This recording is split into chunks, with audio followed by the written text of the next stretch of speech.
Hello there and welcome to the Fastmarkets Iron and Steel event. It's an annual event. This one is in Dubai, and as you can see, we are here in our live lounge, broadcasting from the very middle of the event. And the great thing about that is it means we can catch our eminent guests, our speakers, as they come off stage, and we get them to come and do an interview with us as well. So it's a great pleasure to have you listening. Thank you very much for joining us. And actually also joining us right now is Russell Robertson. He is the Chief Commercial Officer at the Gulf Mercantile Exchange. Russell actually joined the organisation back in 2019 when it was known as the Dubai Mercantile Exchange, and over the years has brought his extensive experience in exchange-traded derivatives to the role. Based now in Singapore, he's been at the forefront of some really pivotal changes within the GME, including the recent rebranding from DME to GME following a strategic investment by the Saudi Tadawul Group. With over 25 years in the industry, from trading all the way through until clearing, and an impressive career journey spanning global organisations like CME Group and also ICE Clear Europe, Russell has led numerous initiatives across asset classes and products. So I'm really looking forward to doing a bit of a deep dive into his career. I also want to find out more about GME's exciting new partnerships, and we'll talk about the future of commodities exchanges in a rapidly evolving market. Russell, it's a great pleasure to have you join us. Thank you very much. My pleasure. Hello. Lovely to have you here. Of course, we've just grabbed you, so you've just come off stage, so thank you for taking the time to talk to us.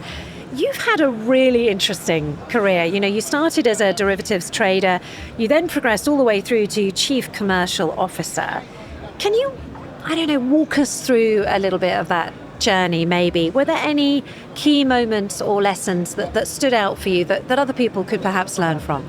Sure. I think for me the biggest probably difference to other people you might meet is I was probably the last of the generation to get into the city straight from school.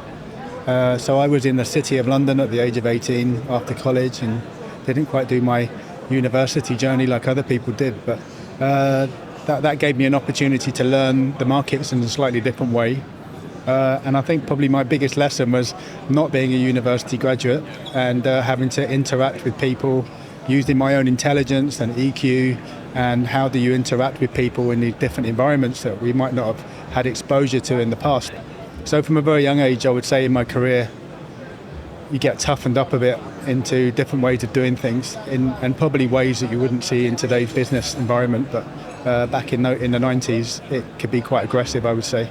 It's interesting to hear that you think that you were the last sort of generation to go through that school of hard knocks, Sure. so to speak.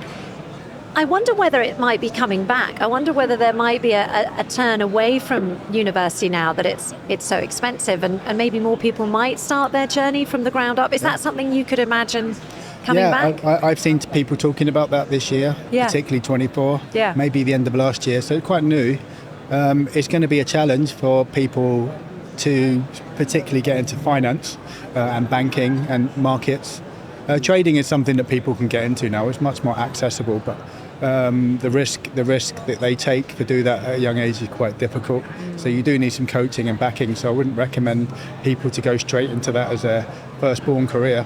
But I think people are starting to think more about getting into a lot of debt for university is not necessarily what you need to do, but there is some change needed for them to get into any high finance or corporate worlds. But certainly other industries for sure. As you reflect on your career path, was there a particular piece of advice, or have you ever had a mentor in particular who's influenced your growth and the way you've taken your path? I wouldn't say I've had a particular mentor in the business sense, but certainly in my own life. I mean, I've studied a lot of martial arts and stuff like this, so I've had people in that part of my life who are very inspirational and have gone through many different levels of sacrifice to achieve what they want. I guess more recently, I think about some of the things I go through in my job now, and I guess the biggest thing would be patience. I mean, you have to be patient, and coming from my background, I like to get things done, and I use an expression called GSD quite a lot, and for this podcast we'll call it get stuff done. But ultimately, sometimes you can't be like that as you go up the ladder. You need to be a bit more patient and see how everyone's interacting. And I mentioned EQ before. It's a really important thing for me. You have to think about the emotional intelligence and why are people doing the things they're doing. It's not always a transactional relationship. It could be all number of things. So the concept of the iceberg and what's under the water. And someone said to me just yesterday, actually, I can't control the sparrows flying around my head, but I can stop them nesting in my hair. And I was quite taken by that. I heard that literally just yesterday. So you can have that one today. Thank you. I like that. That's a good one. That sort of chimes into mindfulness, doesn't it? Yeah, it was actually Martin Luther King who said it. Cool. That's a good line then. Okay, let's go into your sort of where you are now and what you've been doing very recently in your career, because it is fascinating. Obviously, GME recently rebranded from Dubai Mercantile Exchange. I'd like to know what actually led to that rebrand and what it sort of signifies when it comes to GME's identity and ultimately goals. Yeah, so DME has been around for quite a long time. It started in 2006, so we've just had a 17-year anniversary. I can see you doing the math there. There's 17 I'm years. not very good at maths when I'm on the radio. No. It's my biggest rule, don't do maths on the radio. I did it before I came, so I worked it out, yeah, no problem. So the Saudi investment is a new thing. We changed name just in September. They bought a third of our business, and it's a part of the journey we've been on to build up. I obviously haven't been there for 17 years. I started 5 years ago, but we've had a lot of growth in the last 5 years in our business alone. We're a product that's recognised by all the sovereign nations of the GCC pretty much. Many of them use our pricing to sell their oil to Asia. So it's a significant product, and we call it a physical product. So people actually deliver oil into the exchange and put it on a boat. So if you look at the big markets in the world in derivatives, people are trading what we call cash settled products, but we're a price discovery mechanism, and that's something that the commodity markets of the region are looking to develop, and that hence why the Saudis have looked for what's ultimately a vehicle to drive that forward. And people think of Saudi as this big oil nation, but they have huge amounts of resources in metals, and why we're here today in the Steel Conference, and minerals and agriculture products and stuff like that. So we're part of that vision, that 2030 vision, a small part, but a part, where we're going to help build a regional price for the regional nation. So we call it the price of the point of consumption rather than main production. So if you look at steel, it's quite often priced in China. Gold in New York or London, wheat could be in Chicago.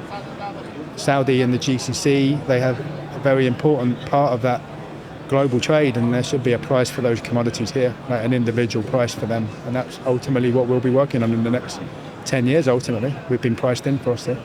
It is very exciting seeing how the Saudi economy is diversifying, of course, as part of the big 2030 plan. And of course, Saudi Tadawul Group is one of your big new shareholders. They now have a major stake. So GME's partnerships are expanding significantly. How do they help your sort of path for growth? It must be pretty exciting. Sure. It is, yeah. I mean, look at the statistics. So Saudi this year have gone to 32 million people. Yeah. 43% are what we call foreigners. But 63% of that Saudi population is under 29 years old. Yeah. I think 70% of the workforce is under 30. So it's amazing to see, and that's ultimately what the Crown Prince is, in my opinion, is looking to do. He's got 15, 20 years to reskill a generation of people into something that's just not focused on oil. I'm not saying it is, but there's a lot of identity around that and branding. So when you look at other Western nations and maybe in Asia and Japan, it's an all aging population. So it's a very, very interesting dynamic change. And the fact that the Saudis are now part of our business, it's ultimately a sovereign stake. So we have that already from Oman and Dubai, and we utilize that a lot in our conversations with traders and senior leadership across the world when we're talking about business, and they recognize that we're almost a representative for these oil-rich countries, and now with the Saudis, we'll be looking at many other products to talk about. So it's very exciting for us. Yeah. What advantages does this sort of global array of stakeholders bring? I know you've recently signed quite an important MOU. Yeah, just I think half an hour ago actually. It just went on the press. So yeah, we've just partnered up with Fastmarkets, who we're here with today. Very happy to do that. We've been working together for the last month or two, looking at different opportunities. And with my background in derivatives and building products, in my opinion, it's very difficult to decide on a new product and make it successful. However, the ecosystem is quite big now, and there's big products in different parts of the world, and how do we link those together and create more of an international market where we can create, we call it arbitrage and speculation between these different regional prices, but we want to make sure that the GCC is in the middle of all that. It is a really exciting time for the Middle East, and it's certainly this sense of Saudi's diversification really means that the Middle East has put its money where its mouth is when it comes to sort of other products.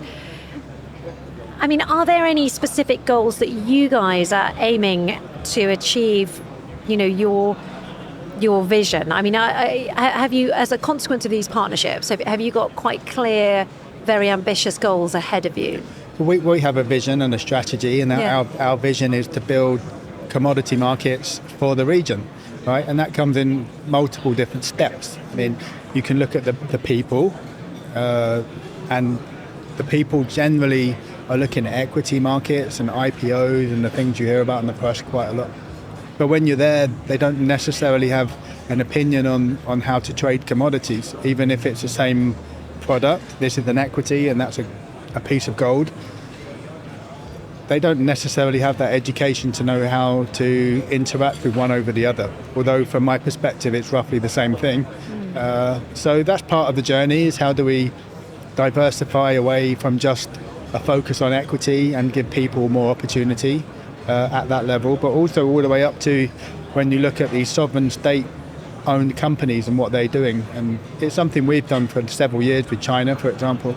Chinese own a lot of oil production and refining capacity, and we've been working with them to educate them on how to manage their risk and trade derivatives. And when I started 5 years ago, that was something that never would happen, but now we quite often interact with these traders at very high levels and help them understand there's other ways to do things, and that's becoming more and more taken in part of their strategies, and how do we not just do this, but we can make it more efficient by doing X, Y, Z as well.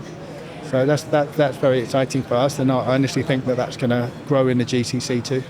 You mentioned there how you work with members of the sort of various teams, you educate, you ultimately grow from the ground up, you know, a real sort of grassroots attitude. That sort of ability to innovate and adapt is so important for a leader. How do you sort of encourage that within your team, you know, and in other people's teams, frankly? I guess it's communication to me is really important. I mean, if you don't talk to people and people don't talk to you, then it can get quite difficult. There's this really interesting concept called silence and violence. So it sounds quite dramatic, but I can speak to you and you might not say anything back. But I could say something to you, could scream at me. Both of those things are equally bad, because if you scream at me, I might hear something, but I don't really know what you mean. If you just go back and sit in the corner and don't say anything, then I don't know anything either.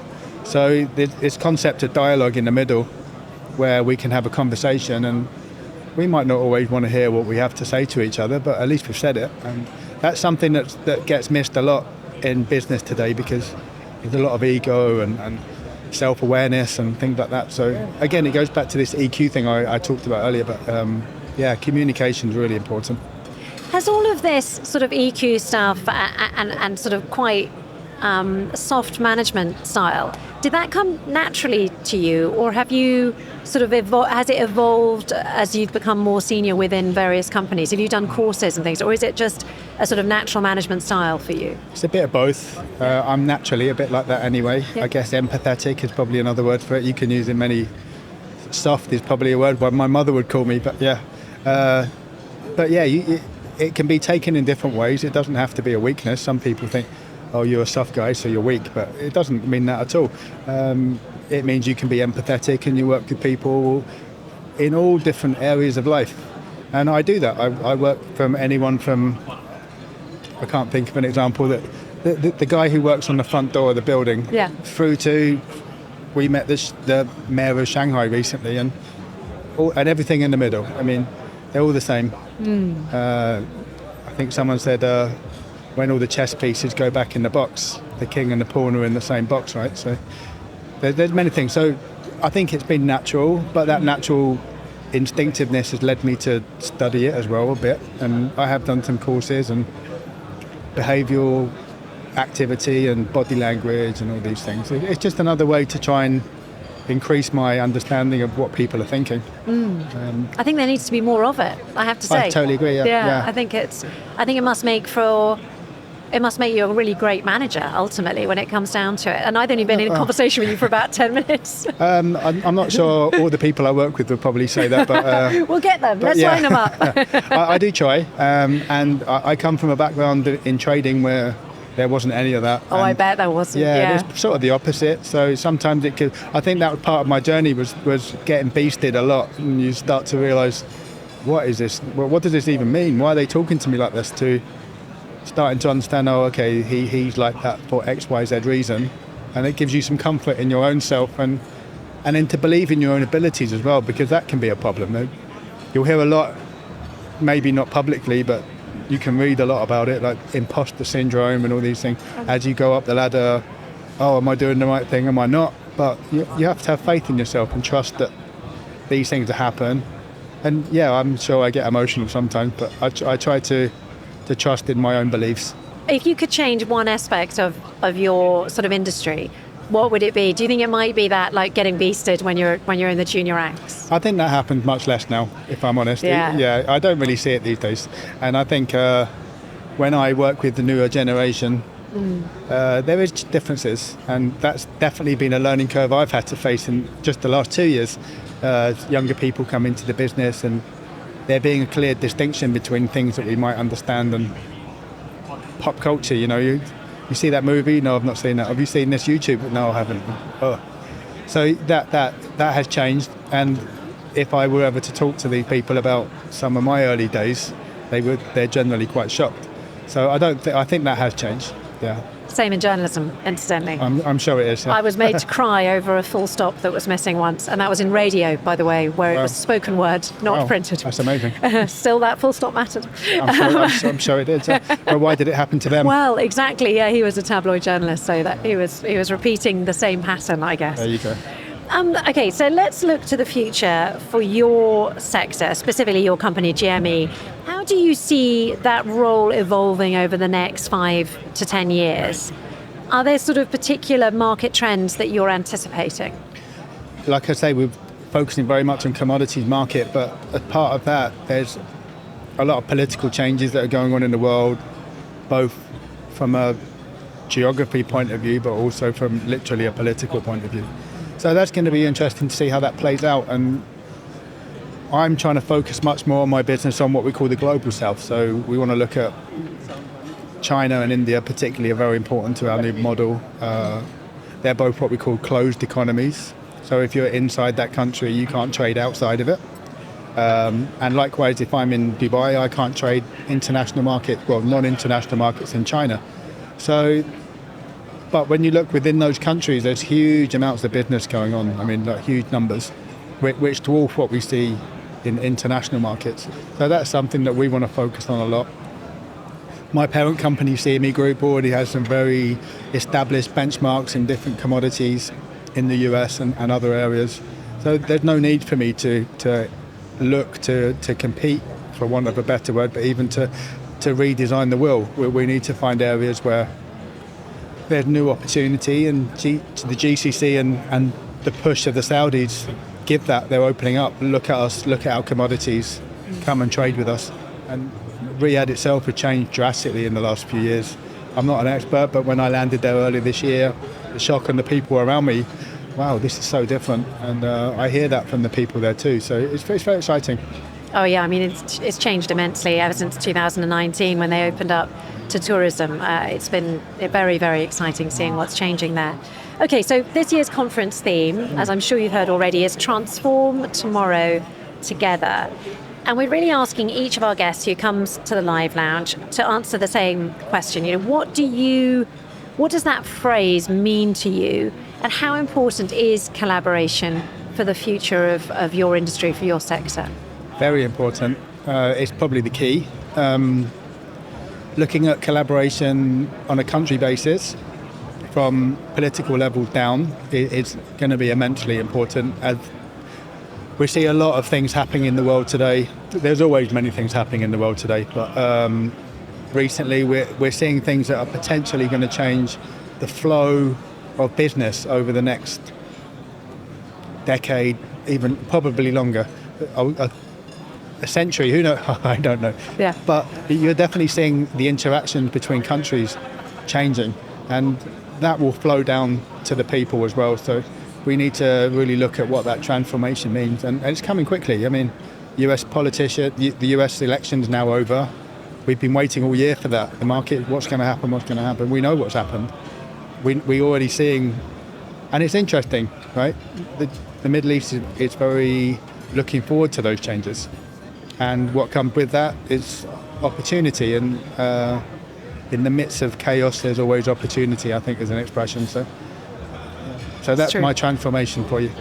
Well, it's a very exciting time, I have to say. Certainly when President Trump won that election, perspectives changed, sands shifted. They did, literally, yeah. Yeah, quite literally.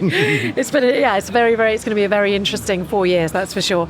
And it's been a very interesting 30 minutes or so. Russell, thank you so much. It's been a great pleasure to have you join us on the sofa. And I'm sure our listeners have found this very, very interesting as well. Really lovely insights there, particularly fascinating to hear about your management ethos. I think we could all do with a bit more of that. So yes, and thank you to everyone who's been here in the Live Lounge listening on the headphones, and thank you to everyone tuning in a bit later on, whether you are here in person or you've stuck your headphones on at home. Be sure to subscribe so you don't miss a single episode. And of course, you can catch up on previous issues. You just go to YouTube, Spotify, we're on Apple, we're on Amazon, basically wherever you get your podcasts. And to learn more about our upcoming events in the steel and commodities industries, please just visit the metals events section on fastmarkets.com.